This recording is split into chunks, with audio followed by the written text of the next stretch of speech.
आज breathing beginners challenger पंचम दिन माने शेष दिन।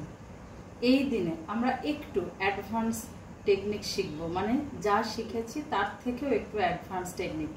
আর এটা করলে কি হবে, এটা আমাদের যে কোনো ধরনের হার্টের প্রেশার, মানে ধরুন কারোর কোলেস্টেরলের প্রবলেম আছে, কারোর হাইপার টেনশন আছে, তো তাদের কি হয় হার্টের উপর একটা প্রেশার পড়ার চান্স তো থেকেই যায়, সেটা থেকে একটু হলেও রিলিফ পাবেন আপনি। মানে হার্টের কোল্যাটারাল সার্কুলেশন, ধরুন মেন আর্টারিতে আপনার কোলেস্টেরল মানে ফ্যাট জমে গেছে, তাহলে কি হয় হার্ট অ্যাটাকের চান্স অনেকটা বেড়ে যায় আমাদের। তো যদি এই এক্সারসাইজটা আপনি করতেই থাকেন তাহলে কি হবে, আপনার হার্টের কোল্যাটারাল সার্কুলেশন চালু হবে। আর যত কোল্যাটারাল সার্কুলেশন চালু হবে তত মেন যে ব্রাঞ্চ সেটার উপরে ফোকাস কমে যাবে, আর যত ফোকাস কমে যাবে তত আপনার ফ্যাট থাকা সত্ত্বেও, মানে ওটাতে আর্টারিতে যদি ফ্যাট ডিপোজিটও হয়ে যায় তবুও আপনার হার্ট অ্যাটাকের চান্স অনেক কমে যাবে।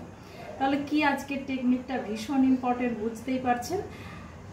প্রথম আমরা যেরকম শিখেছি যে 6 সেকেন্ড ধরে নেব, 6 সেকেন্ড হোল্ড করব, 6 সেকেন্ড ধরে ছাড়বো, এটা লাস্ট দিনে শিখেছি। তো সেটাকে আরেকটু যদি কেউ বাড়াতে পারেন, মানে 9 সেকেন্ড ধরে নেবেন, 9 সেকেন্ড হোল্ড করবেন, 9 সেকেন্ড ধরে ছাড়বেন, বা 10 সেকেন্ড ধরে নেবেন, 10 সেকেন্ড হোল্ড করবেন, 10 সেকেন্ড ছাড়বেন, আবার 10 সেকেন্ড হোল্ড করতে হবে, মানে বক্স প্যাটার্নের ব্রিদিং। 10 সেকেন্ড নেব, 10 সেকেন্ড হোল্ড করব, 10 সেকেন্ড ধরে ছাড়বো, আবার 10 সেকেন্ড হোল্ড করব। যাদের ক্ষেত্রে যতটুকু পসিবল, মানে 3, 6, 9 যতটুকু পসিবল তারা সেইটুকু দিয়েই স্টার্ট করবেন, ধীরে ধীরে বাড়াবেন। কেমন? চলুন আজকে দেখা যাক। আমি প্রথমে দেখিয়ে দিই আপনাকে কিরকম, আমি নিজে করে দেখাচ্ছি। Inhale,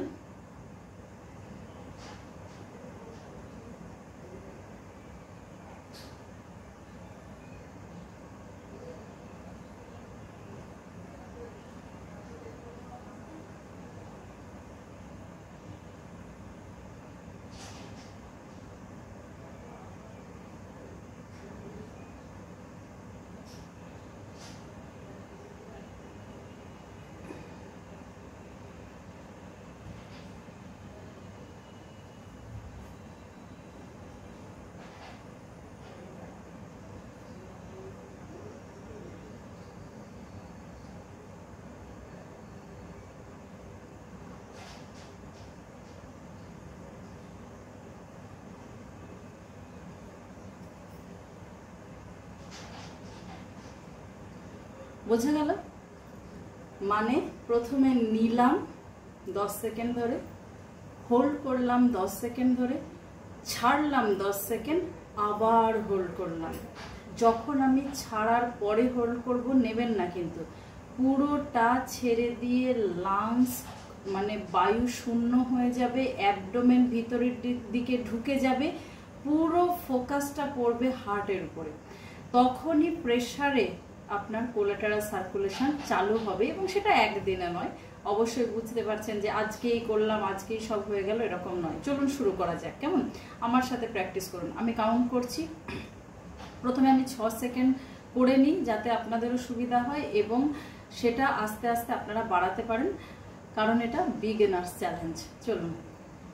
inhale 1, 2, 3, 4, 5, 6. Hold 1, 2, 3, 4, 5, 6. Exhale 1, 2, 3, 4, 5, 6. Hold 1, 2, 3, 4, 5, 6. একটা কথা মনে রাখবেন যে যখন এক্সহেল হচ্ছে, মানে ধরুন ছেড়ে দিচ্ছেন, তখন কিন্তু ছেড়ে নেওয়া যাবে না, মানে মাঝে ছাড়ার পরে টুক করে একটু শ্বাস নিয়ে নিলেন, এরকম করা যাবে না কিন্তু, তাহলে পুরো পরিশ্রমটাই পণ্ড হয়ে গেল। ওটা ছাড়ার পরেই হোল্ডটা করতে হবে, এবং এটা কিন্তু খুব ডিফিকাল্ট, মানে খুব সহজে হবে না, দেখবেন কিছুক্ষণ বাদেই ছটফট করতে থাকবেন ভিতরে। যেটা নেওয়ার পরে হোল্ড করা অনেক সহজ, বাট ছাড়ার পরে হোল্ড করতে গেলে একটু কষ্ট হয়।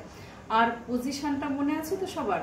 মেরুদণ্ড সোজা থাকবে, চিবুক আপনার মাটির সমান্তরালে থাকবে, হাত মানে পাম আপার ফেসিং থাকবে, জ্ঞান মুদ্রায় রাখতে পারেন, সুখাসনে বসবেন বা যে কোনো কমফোর্টেবল পজিশনে বসবেন। বডি কিন্তু রিল্যাক্সে থাকবে, হাত এরকম পজিশনে নয়, এরকম রেখে মেরুদণ্ড সোজা করে বডিকে রিল্যাক্স, মানে কাঁধ এরকম উঠে যাবে না, জাস্ট রিল্যাক্স। চোখটা বন্ধ করবেন, নিজের ভিতরকার যে শ্বাস প্রশ্বাস সেটাকে লক্ষ্য করবেন। শ্বাস ঢুকছে, শ্বাস বেরোচ্ছে। এবং আগেকার ভিডিওতে যেরকম বলেছিলাম যে অ্যাবডোমিনাল ব্রিদিং চালু করতে হবে, তাহলে প্রথমেই আপনাকে দেখতে হবে যে আপনার চেস্ট ব্রিদিং চলছে না অ্যাবডোমিনাল ব্রিদিং চলছে। যদি অ্যাবডোমিনাল ব্রিদিং চলে ওকে, আর যদি চেস্ট ব্রিদিং চলে তাহলে আপনাকে অ্যাবডোমিনাল ব্রিদিংকে চালু করে নিতে হবে। কিভাবে বলেছিলাম?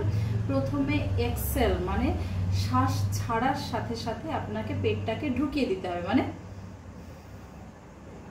ছেড়ে দিলেন, পেটও ঢুকে গেল। এবার নেওয়ার সময় অটোমেটিক পেট ফুলে আসবে।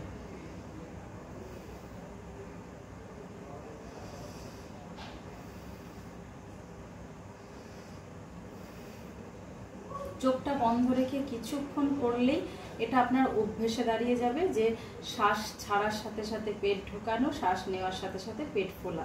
যখনই অভ্যেস হয়ে যাবে তখন এইবার যে বক্স ব্রিদিং এর কথা বলছি ওই বক্স ব্রিদিংটা চালু করবেন। তাহলে আবার শুরু করি, আমরা কিছুক্ষণ করব, আপনি কিন্তু অ্যাটলিস্ট 5 মিনিট করবেন, কেমন?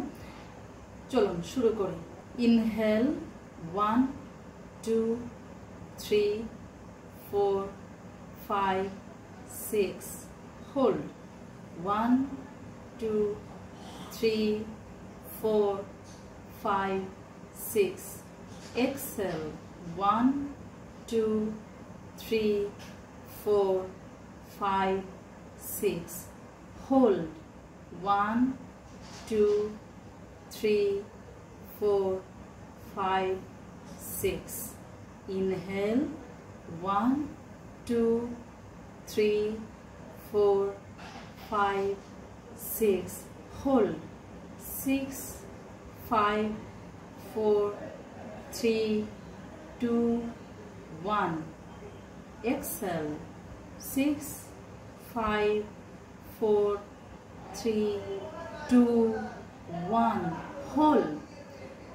1 2 3 4 5 6, inhale 1 2 3 4 5 6, hold 1 2 3 4 5 6, exhale 1 2 3 4 5 6, hold 1 2 3 4 5 6।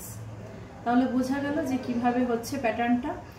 এই রকম ভাবে 5 মিনিট, এটাও 5 মিনিট প্র্যাকটিস করবেন। যারা অ্যাডভান্স লেভেলে শিখে যাচ্ছেন, মানে একটু হলেও 9-10 সেকেন্ড এরকম হোল্ড করা শিখে যাচ্ছেন, তাদেরকে বলবো যে আপনারা 9-10 সেকেন্ড ধরে করুন, ওটা 5 মিনিট। আর এই যে বক্স ব্রিদিংটা করালাম, এটা 6 সেকেন্ডের জায়গায় 9 সেকেন্ড 10 সেকেন্ড যদি পারেন কোনো অসুবিধা নেই, সেটাতেই প্র্যাকটিস করবেন। এবং টার্গেট কত সেকেন্ড থাকবে? At least 20 second. বিশেষ করে পুরো ছেড়ে হোল্ড করাটা 20 সেকেন্ড পর্যন্ত হচ্ছে কিনা দেখবেন। তাহলে এই 5টা দিনের যে চ্যালেঞ্জ ছিল সেটা কতজন কমপ্লিট করতে পারলেন সেটা জানাবেন। কমপ্লিট করার পর মানে কিছুদিন প্র্যাকটিস করার পর অবশ্যই এই ভিডিওর নিচে আপনি জানাবেন যে আপনার লাংসের ক্যাপাসিটি আদৌ বেড়েছে কিনা নাকি কমে গেছে, কেমন লাগছে আপনার, মানে মেন্টালি কেমন লাগছে, ফিজিক্যালি কেমন লাগছে। যাদের অ্যাসথমাটিক প্রবলেম আছে তারা কতটা উপকার পেয়েছেন, যাদের হার্টের প্রবলেম আছে, কোলেস্টেরলের প্রবলেম আছে, হার্টের পেশেন্টদের হেভি এক্সারসাইজ করা বারণ থাকে, কিন্তু প্রাণায়াম বিরাট বড় মেডিসিন তাদের ক্ষেত্রে। তাদের কোনো উপকার হয়েছে কিনা, যারা হাইপারটেনসিভ, যারা অ্যাংজাইটিতে ভুগছেন, অল্প একটুতেই ভীষণ টেনশন করছেন, তাদের কতটা উপকার হয়েছে অবশ্যই জানাবেন। ডায়াবেটিক যারা, তারাও জানাতে ভুলবেন না, কারণ টেনশন আপনাদের তো সঙ্গী সব সময়কার। এইগুলো যারা স্টুডেন্ট আছো, মানে যাদের ক্ষেত্রে পড়াশোনার মন বসছে না, খুব চঞ্চল মস্তিষ্ক, তারাও প্র্যাকটিস করার পর কতটা মেন্টালি কাম কুল হতে পেরেছো সেটাও কিন্তু জানাতে ভুলবে না, কেমন? ভালো থাকুন, সুস্থ থাকুন, আর শেয়ার করুন ভিডিওটা। কারণ হলো এই চ্যালেঞ্জ প্রত্যেকের দরকার, সেটা সুস্থ মানুষ হোক, অসুস্থ মানুষ হোক, যারা এক্সারসাইজ করতে পারছেন হোক, এক্সারসাইজ করতে পারছেন না হোক, সকলের ক্ষেত্রে, কেমন? Thank you.